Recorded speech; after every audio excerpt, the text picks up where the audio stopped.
Well, today the Department of Justice threatened 23 sanctuary cities, counties, and states with subpoenas if they don't turn over certain records. In response, New York Mayor Bill de Blasio and several other city leaders boycotted a scheduled meeting with the president at the White House today.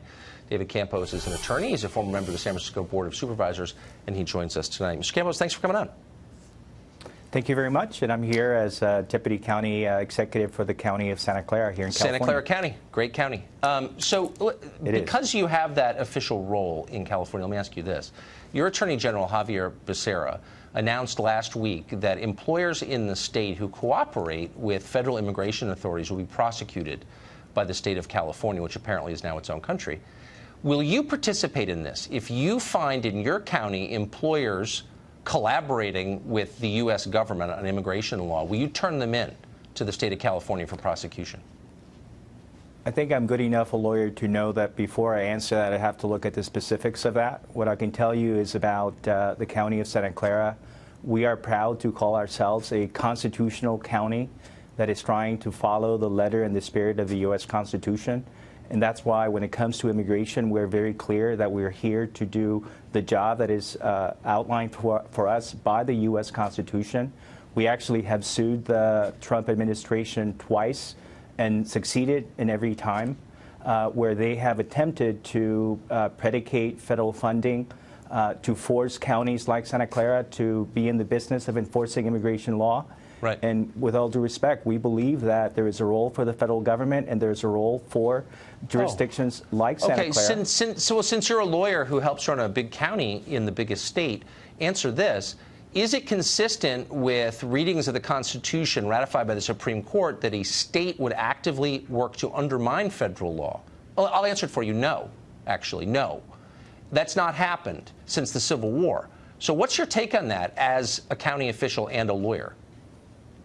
Well, you know, I don't think that I should be in the business of telling the state or the federal government how to do their job. Likewise, I don't think that they should tell us how to do our job. You know, I have an order here that was issued in the Northern District of California where the federal district court basically told President Trump and his Department of Justice, with all due respect, sir, you cannot force counties like Santa Clara to do your job. That's not their role. Right, but that's not. But we're arguing. I'm sorry, we're having parallel conversations. I'm not asking about whether you have a duty to do your job. I'm asking you whether you're allowed, as an official in the state of California, to actively undermine federal law and prosecute Californians who follow it. Really simple. And you know that distinction because you're an attorney. And I'm asking you, would you do that if you were ordered by the Attorney General of your state to help prosecute somebody or aid in a prosecution of a California citizen because he followed federal law? Would you participate in that? Well, look, I don't know the specifics of this program. We would ultimately follow the U.S. Constitution. You're a state official. Okay. Then we're getting nowhere. I think this is something you should think about, though, because we're moving toward a constitutional crisis really fast, as you know, as a lawyer. Let me ask you this. So you believe, obviously, that having more undocumented immigrants, illegal aliens, whatever, people who aren't legally supposed to be here, in your county is a good thing. Have you done an economic impact study on immigration in Santa Clara County?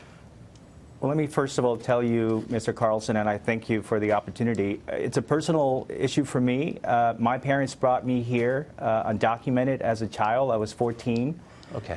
And what I can tell you is that when I came here, it wasn't my choice, but I made a point of trying to be a productive member of society. I don't want to be rude. I think you've done great. I'm not attacking you. I think that's great. I think it's great. I'm not attacking you personally. I know there are a lot of immigrants like you who are impressive. But there are also 330 million Americans who are already citizens, and I think it's fair to ask what effect does this have on them. So if you studied the economic effect of immigration on your county, and if you haven't, and I know you haven't, why don't you tell me why you haven't? Well, actually, we believe that the immigrants that are part of our county are an asset to our county. But do you know that? Have you studied it? Why wouldn't you study it, and rather than just guess? I mean, look, if you actually look at the contributions that immigrants make on a daily basis, whether it's education, the creation of jobs, businesses, do you treat your medical care the same way? I'm sure this shot works because it looks like it does. Studies have been made that actually jurisdictions that are not in the business of enforcing immigration law are actually safer. And we are actually engaging in a proactive campaign to say, you know what, stop demonizing any one group, whether it's immigrants or somebody else. I get it. You know what? I could do with a little less moralizing and a little more care to the effect of these policies on actual people based in numbers and social science, which you could do but are choosing not to. So I'm out of time. Mr. Campos, thank you.